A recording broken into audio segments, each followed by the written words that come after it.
beautiful people on the internet. I'm Eli Parker with Parker Vlogging, and just recently I've decided to start up a new interview-based web series, and to help me kick off this series, I have with me Mr. Kyle Kadel, the curator of the International Paranormal Museum here in downtown Somerset. Mr. Kadel, thank you very much for joining with me today. Yeah, absolutely. Thanks for having me. So, in this facility of yours, you have a wide array of memorabilia that kind of showcases the world of paranormal phenomena. So, I just want to start off by...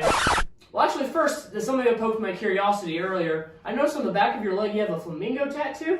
I do, yeah. It's actually about 4 or 5 months old. I got it, my mother actually just passed a few months ago, about 6 months ago. And she had a flamingo tattoo on her. She's big into flamingos.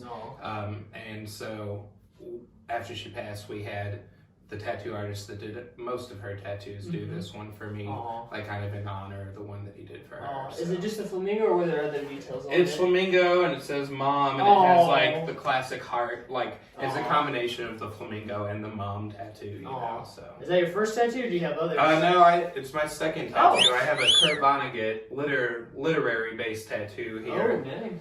It's Kurt Vonnegut's my favorite author, and it's one of the drawings he did that has like specific meaning to like his passing and stuff. So. Oh, well, look at that. You're just going to be a walking memorial.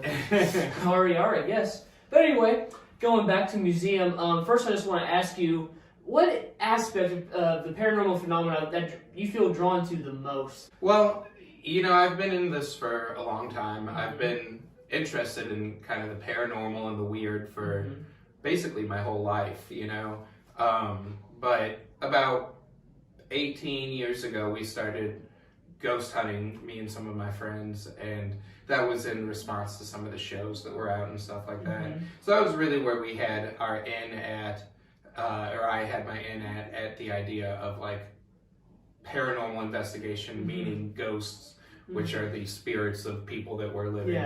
But now I've been in this, like I said, we're approaching 20 years, and I kind of view all aspects of the paranormal in the same kind of way, you know, no matter if it's a ghost or a witch or an alien or something. I think that a lot of it is a reflection of our own psyche as humanity, and really I think a lot of it is just the other that we interact with.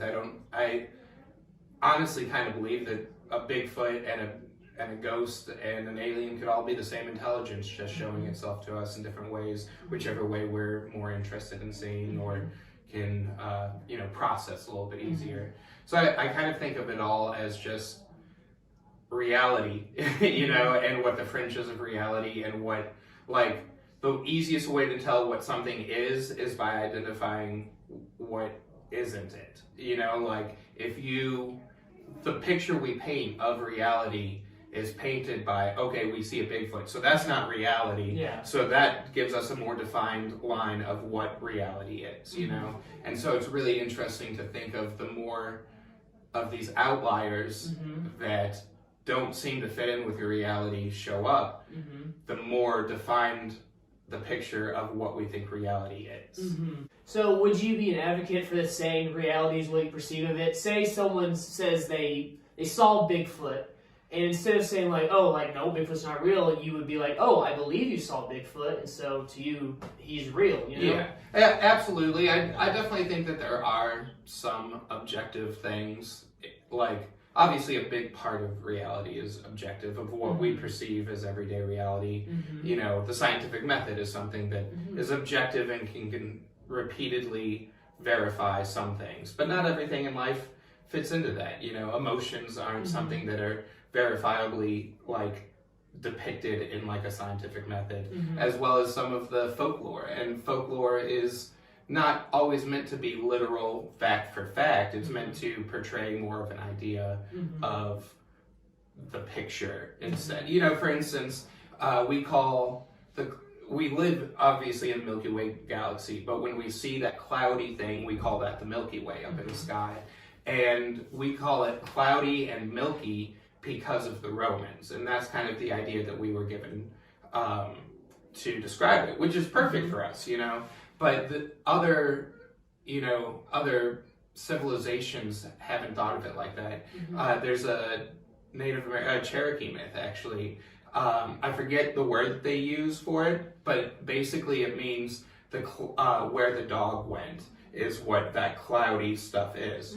And it's because there's a tale that a dog was eating a bowl of corn flour, and the person that owned the corn flour caught him and scared the dog off and tried to get the dog, and the dog ran off. And as it ran off, it left that final puff of corn flour or cornmeal out, like, as it ran away. And that's what they use to describe that. So, like, that's a full story to describe one thing that scientifically is a thing, but also that the point of that legend isn't to scientifically describe it. It is to describe it in a way that everyone in that culture could understand. Yeah. You know? Why do you feel like some of these aspects of folklore, these traditions, these rumors, myths, and legends are still upholding today? Because I don't think, like I said, I don't think everything can be explained with just a scientific black and white point of view, you know? And also think about folklore will much more beautifully tell the story that science does. You know, it still gets across the same idea. You know, I could write a sentence and then Stephen King could write that same sentence and his will be much more beautiful and interesting, but it would have the same meaning in a way as mine, you know? And so that idea that folklore is more beautifully telling what science is telling is something that speaks to me. Like with some cryptids, say, let's talk about Bigfoot here. As far as I know, he's not been officially caught, correct? There's never been, I mean, there's been audio evidence and video evidence and physical evidence, but there's never been a body of Bigfoot found. Why do you think that it is? Because my perspective is maybe a reason we're not finding, we're finding these little pieces, but not the whole thing, because maybe we're not letting ourselves, because maybe we're afraid to know what the answer is. There's absolutely an idea of the question's a lot more fun than the answer, isn't it? The answer is a binary yes or no. The question is what if, you know? And so as long as there's not a definitive answer, the answer can be anything. But if someone comes up with a definitive, yes, this thing exists, no, it doesn't exist, yes, it's a being from another dimension, whatever the definitive answer is, it kind of collapses all those other routes of possibility. So I do think that there's absolutely room in cryptid hunting or Bigfoot investigation for the flesh and blood, nuts and bolts. Here's what we need to find. But also I think of it more as a thought exercise, you know, that you can really answer, or you can ask a lot more questions than you can get answers. And sometimes that's a little bit more important. But I definitely, if I'm going to be from a nuts and bolts answer, why have we never found the remains of Bigfoot? We've never in the wild found a gray wolf skeleton. We've never found a gray wolf skeleton in the wild, and we absolutely know for a fact that they exist, you know? And that's because of all the things that happen in the woods, you know, vultures and, you know, scavengers, all the different things that happen will stop something. A dead body doesn't stay still for long in the woods, you know? And so that's an interesting idea. But also there's the idea that Bigfoot is not just another animal that lives on this earth, like a rabbit or a deer or a human, that they could be from another dimension. And that, I think, is a more interesting and more fun thought, and also is a good cop-out to why we've never found a body, because they're not here all the time, you know? There's a whole fan fiction of it. What would you say is your favorite cryptid? You know, Mothman is up there for me. He's always been one of the more accessible ones, and really we only live 4.5 hours away from Point Pleasant, so he's a local-ish cryptid for us. And you know, Mothman sightings have happened in Kentucky that predate and post-date the famous West Virginia sightings. I think our most recent confirmed one, was 2008 in Pike County. So that's much more recent than the Mothman of Point Pleasant, you know. But of course, there's all the sightings in Chicago right now around the airport. Oh yeah, I think I heard something about that. Yeah, since like 2017, there's been hundreds of reported sightings of them. Do you believe like it's like multiple creatures or one creature or? You know, that's a good question. I've always kind of more thought of Mothman as a present day Thunderbird. But again, I kind of believe that it may just be an intelligence. Like there's a theory, I can't remember it, it's in one of Brad and Sherry Steiger's books, that mostly what people remember from these weird cryptid sightings are the eyes, you know, where Mothman always has these distinct eyes. Hopkinsville Goblins has these bright yellow eyes. Flatwoods Monster has very specific eyes.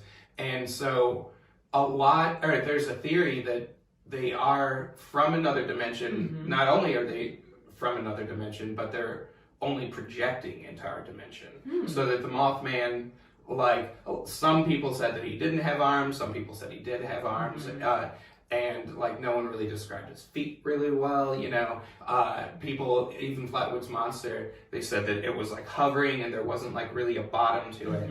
And so the idea is that like they're projecting, and the thing that's easiest is their eyes to project, and then that's really all that is in our realm, and the rest is kind of a mental picture that we may fill out ourselves. Another thing I noticed you showcase here in your museum is your serial killer wall. Yeah, absolutely. That's not something I've ever personally had a super interest in, but that was one of the first things that one of the first often repeated requests of people who would come in here is that people are like, we love serial killer stuff. Do you have anything? And like, you know, morally it's iffy. Like, I don't want to, you know, people are saying this about the Dahmer series right now. I don't want to glorify anyone like this, you know, but also it is history, and like people like Charles Manson go beyond like a criminal, you know, like, so it is kind of interesting because we don't cover. Like a lot of people with paranormal, when they hear our name, International Paranormal Museum,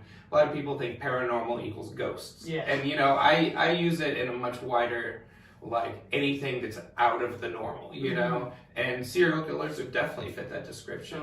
And you know, we also have, you know, oddities, you know? I feel like our museum is a one in a line of tradition started by like Barnum's Dime Museum, you know?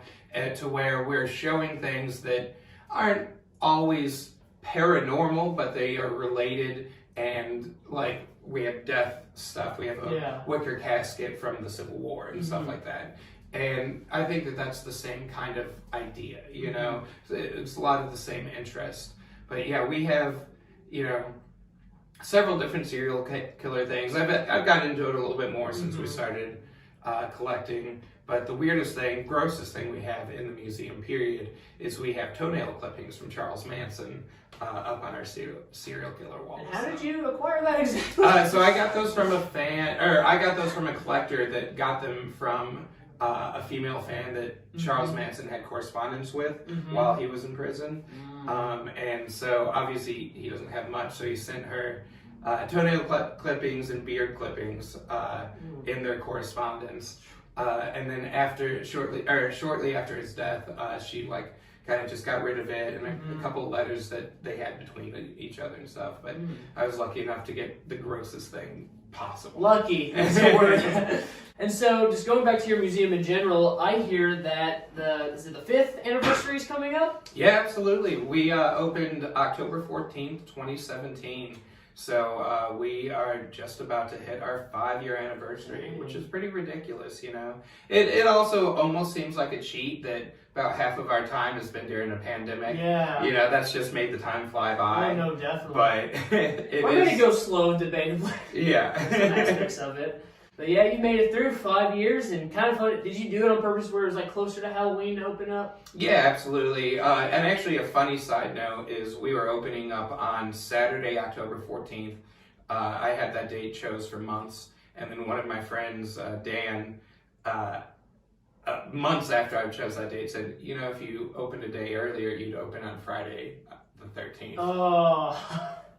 And I was like, oh man. So we did like a soft opening for that, but like it was already out there. They were opening on Saturday the 14th. Yeah, So. too little too late. That was hilarious. But oh well, I believe that's all the time we got today. So give Mr. Kyle and his facility here just a great checkout, great people that are in touch with the community, just sharing, like you said, things outside of the norm, whether it be ghosts, cryptids, or even serial killers.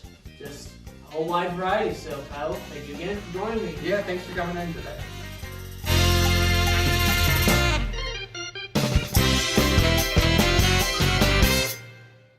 And that is a wrap.